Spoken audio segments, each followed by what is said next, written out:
Bharatiya Janata party BRS party ఒకటి అనుకొని మాట్లాడితే చెల్లుబాటు కాదు. రేవంత్ రెడ్డి గారు, భారతీయ జనతా పార్టీ కార్యకర్తల ఆధారంగా దేశం కోసం పనిచేస్తున్నాం. మేము ఎన్నికల కోసం పార్టీ ఫిరాయించినటువంటి వ్యక్తులం కాదు. మేము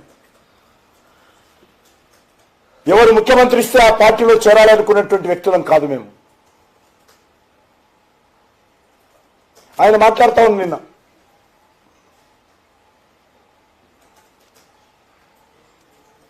ముఖ్యమంత్రి గారు కేసీఆర్ మీద చర్యలు తీసుకోలేదు కాబట్టి బీజేపీ కోటేయద్దు. కేసీఆర్ మీద అరెస్ట్ చేయలేదు. ఎవరు చెప్పారు? నువ్వు కూడా చెప్పావు కదా, అధికారంలోకి వచ్చింది మీరు కదా. కేసీఆర్కు చిప్పక్కుడు పెడతాన్నది నువ్వే కదా. కేటీఆర్ను జైల్లో పెడతాన్నది నువ్వు. అనేక మంది బీఆర్ఎస్ ఎమ్మెల్యేల మీద, మంత్రుల మీద ఊరూరు తిరిగి ప్రచారం చేశావు. మా పార్టీ అధికారంలోకి వస్తే వీళ్ళందరూ జైల్లో ఉంటారు, ఊచలు లెక్కిస్తారు. ఇదే భాష మాట్లాడండి, ఊరూరకు మాట్లాడండి. మరి ఎంతమంది ఊచలు లెక్కిస్తున్నారో రేవంత్ రెడ్డి చెప్పాలి. ఎందుకు ఊచల వెనుక ఎవరు పోలేదో చెప్పాలి. ఎవరి రాష్ట్రానికి ముఖ్యమంత్రి, ఏ పార్టీ అధికారంలో ఉన్నది? బీజేపీ అధికారంలో ఉందా? కాంగ్రెస్ పార్టీ అధికారంలో ఉందా? అధికారంలో ఉన్నది మీరు, అధికారం వెలగబెడుతుంది మీరు, చిప్పకూడు పెడతాన్నది మీరు. మీరు చెప్పినట్టు మీరు చేయకుండా కిషన్ రెడ్డి ఏం చేస్తున్నాడు? కిషన్ రెడ్డి కేసీఆర్ని అరెస్ట్ చేసేంత వరకు నేను ఆయన పేరు మారుస్తాను మాట్లాడుతున్నాను. ఎవరు అడ్డుకున్నారని నేను అడుగుతా ఉన్నాను. ఏ న్యాయస్థానం అన్నా అడ్డుకుందా? దర్యాప్తు చేయకుండా భారతీయ జనతా పార్టీ కానీ కేంద్ర ప్రభుత్వం కానీ అడ్డుకుందా? నువ్వు కేసీఆర్ని అరెస్ట్ చేయకుండా ఏ ప్రాతిపాదికన ఈరోజు కిషన్ రెడ్డికి సవాల్ విసురుతున్నావో చెప్పాలి.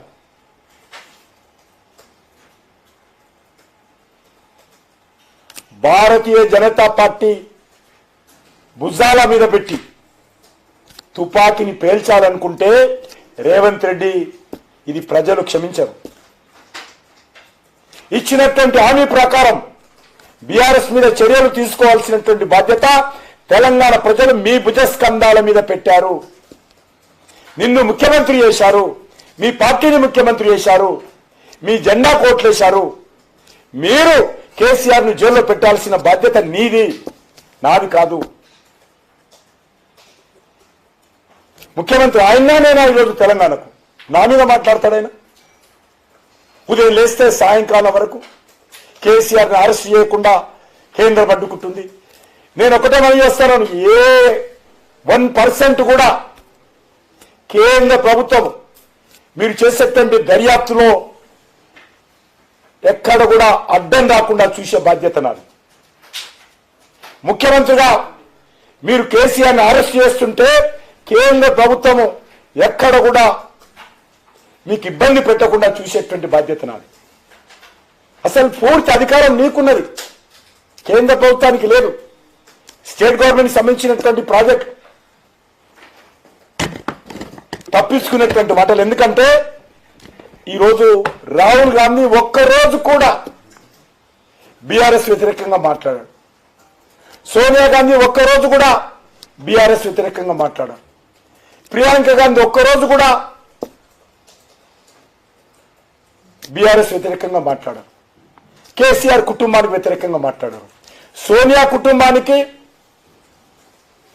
కేసీఆర్ కుటుంబానికి ఒప్పందాలు కుదిరాయి కాబట్టి ఈరోజు రేవంత్ రెడ్డి తన బాధ్యతను నా మీద తోసేటువంటి ప్రయత్నం, మా పార్టీ మీద తోసేటువంటి ప్రయత్నము, కేంద్ర ప్రభుత్వం మీద తోసేటువంటి ప్రయత్నం రేవంత్ రెడ్డి చేస్తా ఉన్నాడు. ఇది నిరూపించండి. రాహుల్ గాంధీకి లేకపోతే సోనియా గాంధీ కుటుంబానికి, కేసీఆర్ కుటుంబానికి ఒప్పందం కాలేదంటే అరెస్ట్ చేసి చూపించు, చర్యలు తీసుకొని చూపించు. నా మీద మాట్లాడు.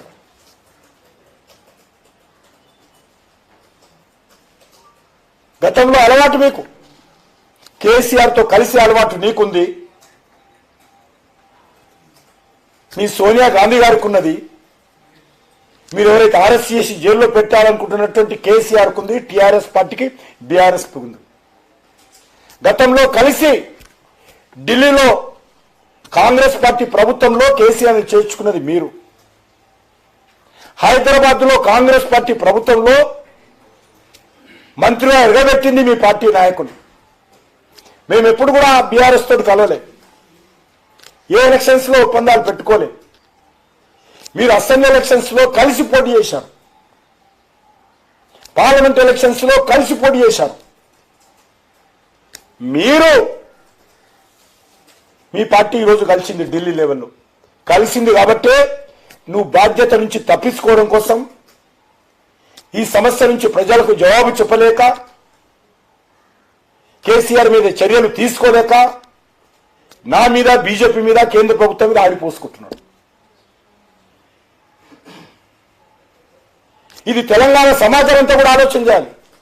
నేను తెలంగాణ సమాజాన్ని కూడా కోరుతా ఉన్నాను, ఈ రాష్ట్రానికి ముఖ్యమంత్రి రేవంత్ రెడ్డా కాదా? కేసీఆర్ మీద చర్యలు తీసుకోవాల్సినటువంటి బాధ్యత రేవంత్ రెడ్డిదా, కిషన్ రెడ్డిదా? తెలంగాణ సమాజం అంతా కూడా ఆలోచన చేయాలి. ఏదో నాకు నోరుంది కాబట్టి, నేను అడ్డంగా విమర్శిస్తా కాబట్టి నా మీద మాట్లాడితే తప్పకుండా ప్రజలు అర్థం చేసుకుంటారు వాస్తవం ఏంటంటే. మీరు అబద్ధాలు మాట్లాడినంత మాత్రాన ప్రజలు అర్థం చేసుకోలేరు. రేవంత్ రెడ్డి మాటనే వేదవాక్యంగా తెలంగాణ ప్రజలు అనుసరిస్తారనుకుంటే అంతకంటే తప్పు ఒకట్లేదు. ఒకటే అడుగుతా ఉన్నాను, మీరు ముఖ్యమంత్రి అయిన తర్వాత ఇది 4వ ఎలక్షన్.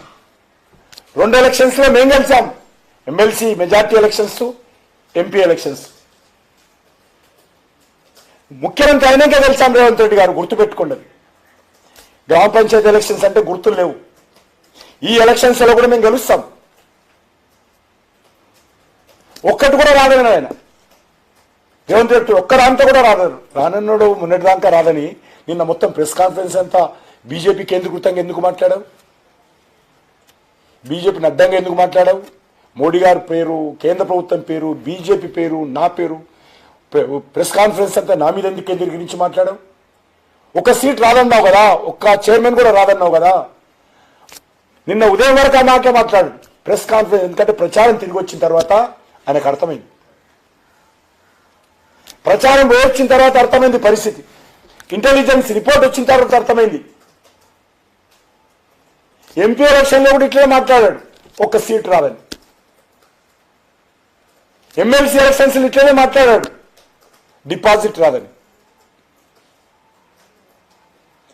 నిన్న ఉదయం వరకు అట్లనే మాట్లాడాడు, నిన్న సాయంకాలం మాట మార్చాడు. మున్సిపల్ ఎన్నికల్లో నువ్వు బాధపడ్డా, నా పేరు మార్చినా, మోడీ గారిని విమర్శించినా, దత్తపుత్రుడన్నా మున్సిపాలిటీలో గెలిచేది భారతీయ జనతా